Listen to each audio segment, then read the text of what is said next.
Welcome back. Tuesday, the 10th of September 2019 marked the official 10-year anniversary of the dreaded St. Jude fire, which claimed the lives of 3 people. 10 years on, the rebuilding of the health institution is yet to be completed and has been a pressing topic for years. While sitting with the Permanent Secretary in the Ministry of Health and Wellness, Felix St. Hill, the question was raised asking him if he could give an update on the completion date. St. Hill said while this is out of his jurisdiction, he could give assurances that the wheels of progress are moving to see the completion of the project. But recently we had some sod-turning ceremony for the construction of some new infrastructure, and very soon we will see that being undertaken at the St. Jude Hospital. So within short time, I could assure you, and probably within a year and a half, we should see a fully operational St. Jude Hospital in the original form. Prime Minister Alan Shastney revealed that the hospital is expected to be completed by the 4th quarter of this year. For the month of September, Eco Creations presented at the OECS Startup Huddle. Company founders Donna Hyacinth and Janelle Fontenelle shared their entrepreneurial journey with an audience comprising students and aspiring entrepreneurs as well as an expert panel. Jacques Wooding tells us more. Startup Huddle is a free monthly program designed to educate, engage, and connect entrepreneurs. Every month, entrepreneurs come together to pitch their startup, reveal challenges, and crowdsource solutions. In September, featured entrepreneurs Donna Hyacinth and Janelle Fontenelle presented the upcycling and recycling business Eco Creations. So Eco Creations were basically a business that implements upcycling and recycling of clothing and textiles throughout the clothing and textile industry. Yes. So what we do, we take old clothes and we revamp it and make it brand new. The entrepreneurs highlighted the importance of their business sector as it relates to current environmental developments in St. Lucia. Well, a very big impact actually, because we know a lot of St. Lucians, we like to party and we cannot wear the same clothes twice. Exactly. So I did a survey in Rodney Bay and stuff like that, and I realized like a lot of people, they have clothing but they don't know where to put it. They don't know where to dump it off, or some people are too tired to go to the charities and bring it off and stuff like that. So we want to try and create a way to provide bins and stuff so people can at least know a place where they could, I could go and drop my stuff at Baywalk Mall or some other place that we provide our bins. Yes. So this is what we want to create. Just by creating the awareness and spreading the word out there, we believe it could create the impact that we're looking for. Yes, but also, fun fact, 20% of clothing textile is actually waste, 20% globally. Yes. So what we believe what it will do for the environment is to just at least reduce the amount of waste for clothing and textile that goes into landfill. That would be amazing, and it would eventually help the environment. I mean, the smaller, it doesn't really matter what kind of impact we're trying to make, but if you at least make a small initiative to try to save the environment, it'll work out. The co-founders of Eco Creations said as young people themselves, they appreciate the presence of such opportunities in the business community. Elated by the presence of secondary school students at the Startup Huddle event, they left this message for the youth. It's never too late to start. I mean, if you have an idea, don't be afraid to explore the options. You don't need money to start. I mean, I think it sounds crazy, but once you put your intention out there, trust me, the people will come to you and they will help you. And also, if you're passionate about it and it's something that you love, go for it, because you never know where it'll take you. I was passionate about the environment, and I'm here with an entire business with my co-founder, Donna Hyacinth, and we're making it happen. And we also want to tell you guys, don't give up. Trust me, it's tough. You will get ridiculed. You will get people to make you feel like you're not worth it. But don't give up, because if you have that passion for something and you know what you're going for, go for it, regardless of what people say. Because most of the people that are billionaires in the world right now, if they had listened to somebody, they wouldn't be the place they are right now. Eco Creations founders highlighted the work of Martin Hanna, creator of Penny Pinch, as inspiration. Having been a participant of OECS Startup Huddle himself, they wished him all the best as his business competes in Saudi Arabia. For Hot 7 News, I am Jacques Wooding. Administering effective medical care to patients relies on accurate diagnosis, and in order to carry out those diagnostic readings, the right equipment is needed. The Victoria Hospital, through the generosity of the EClub Caribe Association, received echograph machines to aid the hospital in carrying out medical tests for illnesses.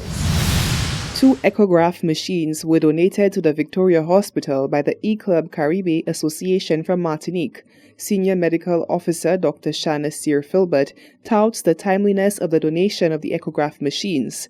She explains, Ministry of Health officials in St. Lucia have been working towards controlling non-communicable diseases through early diagnosis, and says the use of the echograph machines will work towards that goal. The donation of the machines which aid in the diagnosis of cardiovascular disease could not have come at a better time. As a ministry, we actually right now embarking on projects and programs which focus specifically on cardiovascular disease management, noting that non-communicable diseases, specifically cardiovascular diseases, contribute significantly to mortality here on our island. These echo machines will fit very nicely as we move, forward. I once again, on behalf of the Ministry of Health and Wellness, register my thanks, and we look forward to continued collaborative ventures with the EClub Caribe Association. We also wish you good health and success. President EClub Caribe Association Charles St. Cyr says the Community Service Club will continue to aid Caribbean islands and expresses his hope the donation given to Victoria Hospital will cultivate a long-lasting relationship between Martinique and St. Lucia. The goal is to create action in the Caribbean. This is our goal, to create action in the Caribbean. The first action that we did was material aids to Dominica after the Hurricane Irma. Other action we expressed locally in Martinique. We really hope that this first action with our friend of St. Lucia is only the beginning of a long and beautiful cooperation. We hope in the medium term find the funds to set of scholarship dedicated to deserving students of your island on criteria that we have to define together, and we would like to continue part of their curriculum in Martinique. On the medical plan, we always wish to try and answer to requests and hope that also to work in medical formation. Ambassador to CARICOM and the OECS and Permanent Secretary in the Department of External Affairs, Her Excellency Elma Jean Isaac, hails the philanthropic work of EClub Caribe despite the club's recent establishment. The important thing, I think, for the Department of External Affairs and for the government of St. Lucia is this. We have government-to-government relationships, and those are fairly easy to establish. And whether or not they go anywhere, few people notice. But I think that what we've touched is people-to-people relationships, because you're not a government entity, and you're stepping forward to help people of the region. You're stepping forward to help people. So that for us, bringing people together is the most fundamental aspect of the relationship that we could ever possibly establish among countries. And so I think that is where we can have true exchange. So we talk about scholarships in the future, we talk about law. I was happy to hear that we're going to have some legal exchanges, we can do some work there. But the mere fact that we are bringing human beings together, I think, is fundamental. The handing over ceremony of the echograph machines brought together representatives of the Ministry of Health and Wellness in St. Lucia, as well as members of EClub Caribe Association from Martinique, to witness the gifting of the machines to the Victoria Hospital. Reporting for Hot 7 News, I am Solange Alfred. The Department of the Public Service is continuing to build capacity among senior personnel by providing training through the UE Open Campus. More in this report from Miguel Morissette.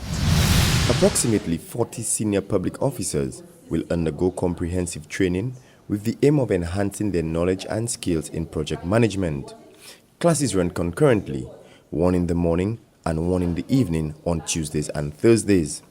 The first of 9 sessions began on Tuesday the 10th of September at the University of the West Indies Open Campus. Betty Blanchard is the Acting Deputy Permanent Secretary in the Department of the Public Service. The Department of the Public Service has collaborated with the University of the West Indies to provide training in the area of project management to our senior officers, that is permanent secretaries, deputy permanent secretaries, and other senior officers. Currently, there are a number of projects being undertaken in the public service, and we saw the need to enhance the skills of our officers in order for them to execute their task in a more efficient and effective manner. The training is being facilitated by Betty Combi, facilitator of project management, UE Open Campus. Project management is a very important body of knowledge. I can't stress that enough. I like to use the example of a wedding versus a marriage. So with a wedding, it's a project. And so project management comes into play. But there's also another important body of knowledge called quality management is related to operational work. So the wedding is the project, but the marriage is operational work. And so you really need to know those two bodies of knowledge. And the same thing in the workplace. You have projects which have a beginning and an end, and you get a unique result. But you have this ongoing repetitive work, and that is operational work. So this course is focusing on the project work and how do you manage the project work effectively and efficiently. First of all, they will be involved in preparing project charters, project plans, right? So they should then be able to even analyze projects and decide what went wrong, what went right. It should make them more competent as far as managing projects. Program officer at the UE Open Campus, Yolampa Poliu Springer, applauds government for their collaboration and has extended the initiative to private organizations.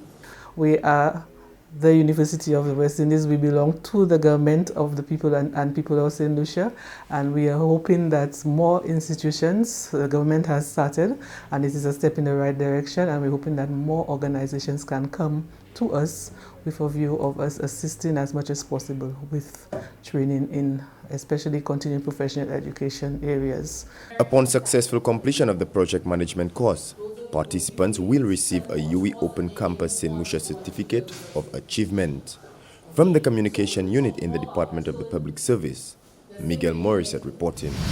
The Next Big Inventor program was launched back in March of 2019 with the Leon Hess Comprehensive School selected as the pilot institution.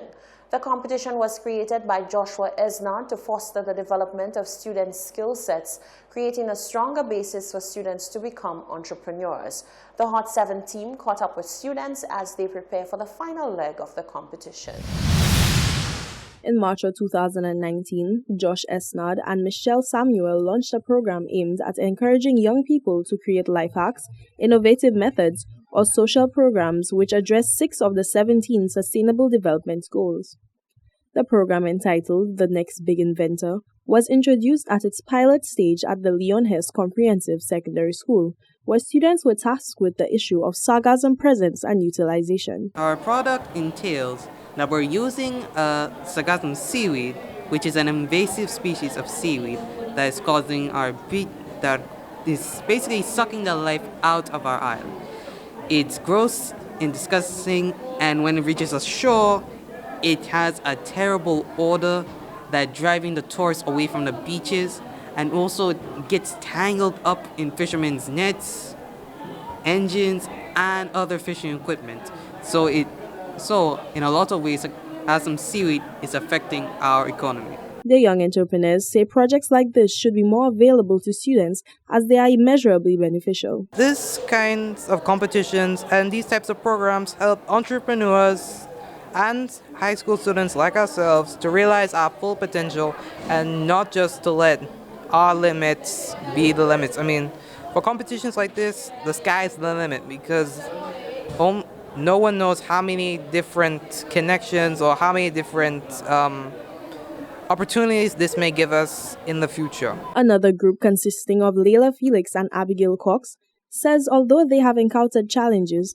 the program has been extremely beneficial. The competition has been very difficult and challenging to manage times, school, homework and all this. It got really difficult at a point. We wanted to give up, but we didn't. Well, all I have to say is don't be shy because I'm a very shy person and it has made me more outspoken. Personally speaking in front of, just don't be shy. If you have an idea, just go for it, I guess, yes.